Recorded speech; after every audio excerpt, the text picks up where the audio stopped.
No matter where you are, no matter when you are. Good morning. There's the PlayStation mug for those who remember. So this is the first upload in a while on Coffee with Mr. Bryan. Today is going to be some fun stories as well as like really important big stories. I'm going to upload a second video later this week detailing more serious stories that's going to cover things like the election and all of that stuff. So let's sit back, let's enjoy, let's have some fun today while we learn about what's happening around the world. So here's a fun little teacher graphic of a coffee with his little guy ready to go, just like we are. So if you did not know, we recently went through Earth Hour. So Earth Hour is a yearly event that I believe it happened on the 22nd this year, so that'd be Saturday. It is where you take time in your day to turn off all electronics. This is to help people learn how to live without our electronics. So as you can see right here, next Earth Day, 360 days away, 11 hours, 20 minutes, 52 seconds. So this goes from 8:30 a.m. till 9 p.m. on the day in which we celebrate it. I wanted to bring this to our attention in case we didn't know about Earth Hour, and that way we can know about it moving forward, celebrate it, practice it, and see what are some ways I can positively make a change to my environment. Small things like turning off our electronics. First sip of the day. I just made it. Let's see. That's good. That's good. I got a phone call coming in. This is funny. Never had this live. All right. So, what is up next? Sweet. So, Nambia. This is a really cool project. Right now, Nambia is working on figuring out ways in which they can help seals all across the world. Now, right now, they've hit a record numbers of seals this year. So, what does this look like? Well, they're trying to make sure seals aren't caught in things like fishing line. Fishing line is super hazardous to seals because it can capture them, it can cut them up, it can hurt them pretty badly. So, I wanted to give us a quick little preview of what they do.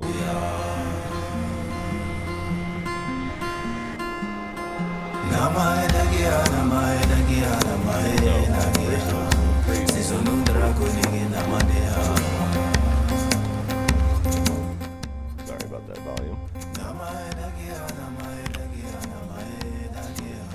So yeah, it's a little graphic, but look, they're helping these poor little guys and girls out, grabbing these seals, making sure they have a place to go. So I wanted to bring some positive attention to this group and their conservation efforts that they've been making to help out seals all across our globe. You know, it's always important to find, oh, that poor baby. Oh my goodness. It's important to find important efforts like this. Look at all that fishing line, rope, and other things. It's too much. So, that poor guy. It's important to find efforts like this, figure out who do I really support, who do I really care about, who's putting up the good fight, who's out there doing important things for our world, our animals, you name it. So off of Earth Hour into this story, really important stuff. So, something I'm sure you've all heard about in passing or seen on the TV, Baltimore Bridge. So, the Francis Scott Key Bridge in Baltimore. What happened? Well, right now what we know is that the cargo ship that ran into it had lost power about 5 minutes before it hit the bridge. So it's important to see it has power. They said 5 minutes before, but then all of a sudden it just goes black. You'll see right about here goes black. So they say it lost power before it hit. Now they're saying it lost power about 5 minutes before that. So if those were reserve engines or reserve generators, it's important to figure out. So the investigation is beginning. As you can see, this is what it looks like here. This is a bridge. Those are little, cargo ships are huge. So I hope we can understand how large this truly is.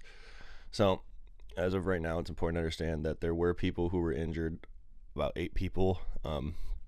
As of right now, we see this is where it left Baltimore about 1 a.m. About 30 minutes later, it hits right here, which causes the bridge to collapse. This bridge is used. Also, this is an important factor before I go into my next tangent. This vessel, we found out the ship owners might have been cited having multiple labor violations, meaning they weren't having things the way they were supposed to, things weren't up to grade, etc., etc. So it'll be very interesting to see how the report goes. But this bridge is used as like a scenic thing in Baltimore. People go almost daily to take photos of the sunsets and the sunrises, and there's just so much behind this story, and I wanted us to see, like, this is what the bridge looks like, every day before this type of event occurs. So it's a pretty major bridge. As we can see, it's pretty large. So you can see, children, look, that's a boat. That's a regular police-sized boat. Look at this bridge. Look at how big these cargo tankers are. They're bigger than the actual boat itself. It is incredibly large how big this bridge is. It's mind-boggling, truly hard to fathom exactly how large it is unless you've been there. So I wanted to make sure we had our update on our bridge. I think I have one more image of the bridge directly after it. Well, not directly. This would be multiple hours since the daylight, but nonetheless, as we can see, the wreckage. Oh, crazy stuff.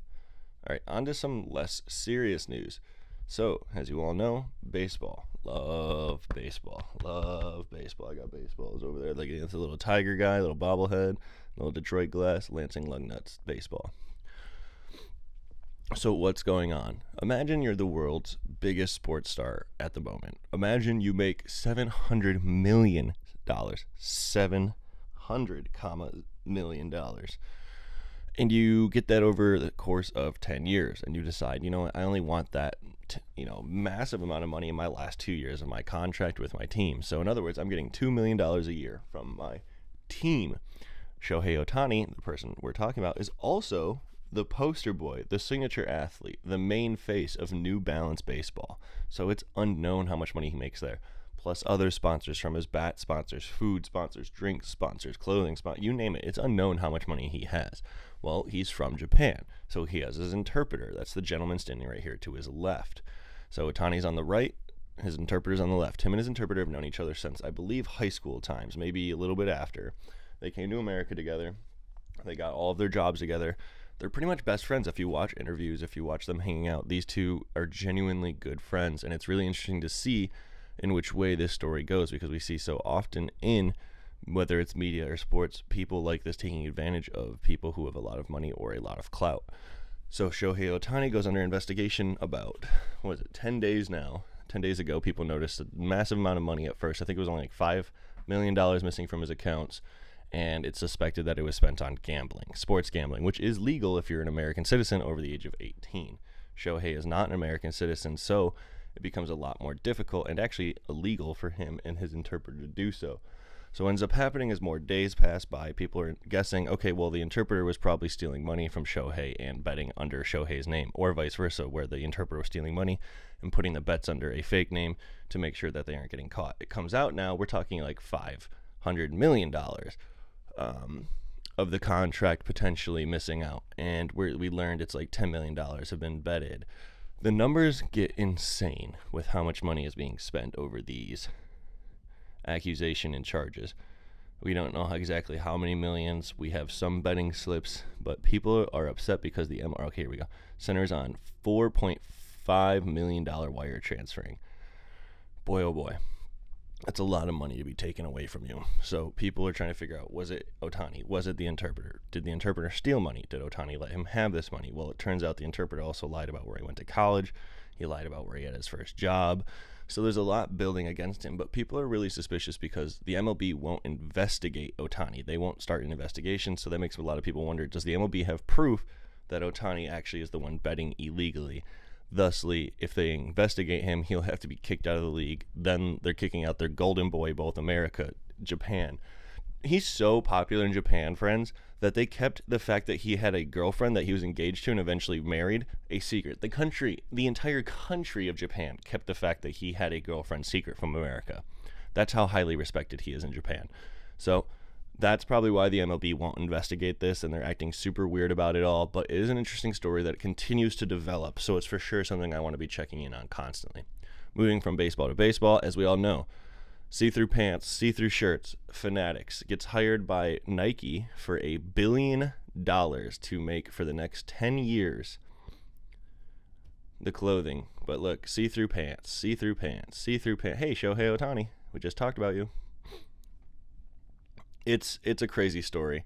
Everyone's pointing fingers. Nike's like, hey, Fanatics, you should be doing better than this. That's why we selected you. Fanatics is like, hey, Nike, just make your own stuff. What the heck's going on?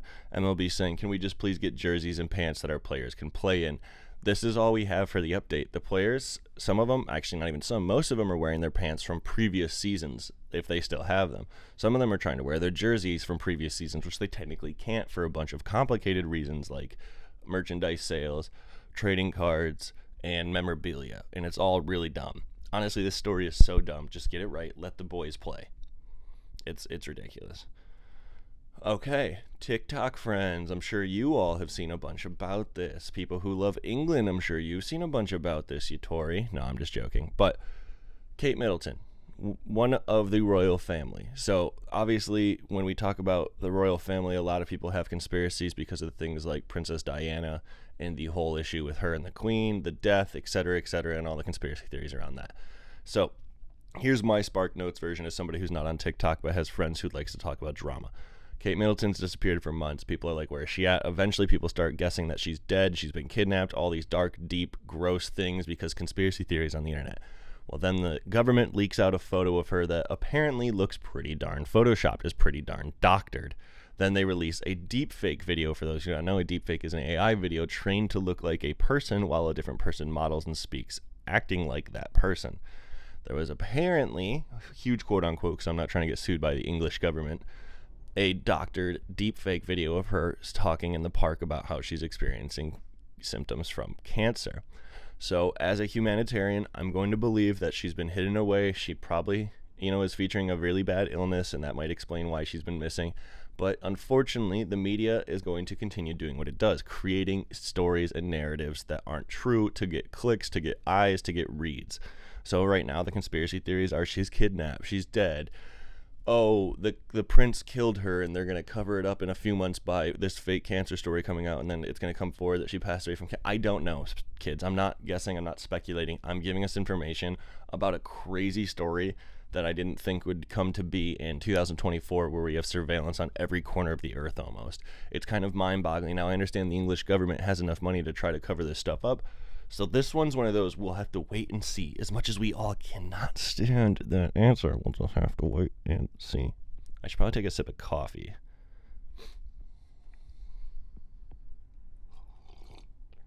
So good. All right, Roost Roast here local.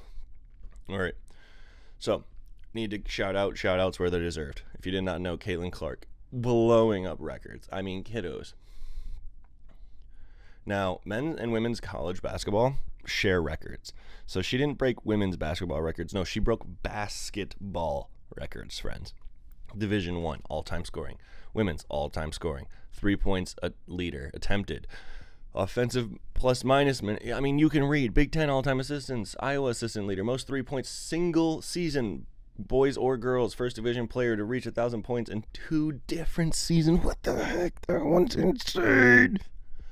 It's just, as Iowa gets ready to go to the Sweet 16 here in March, I just wanted to shout out an amazing, amazing person, and an amazing run, and amazing records that she was able to break and continue to break.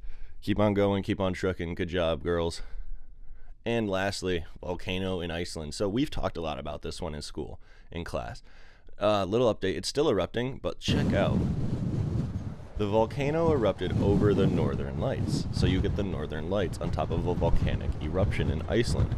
Now, obviously, we hope everyone's okay. We hope that the volcano was able to reactively chill out over time, calm down, and, de-escalate the amount of eruptions. But it's nonetheless something still that is happening. Plus, we got to see it over the Northern Lights. So I wanted to make sure we do a quick check-in before we leave for the day. That's it from me, friends. Make sure you go out and do something positive. Learn every day. Can't wait to see you. Happy break. And as always, good morning.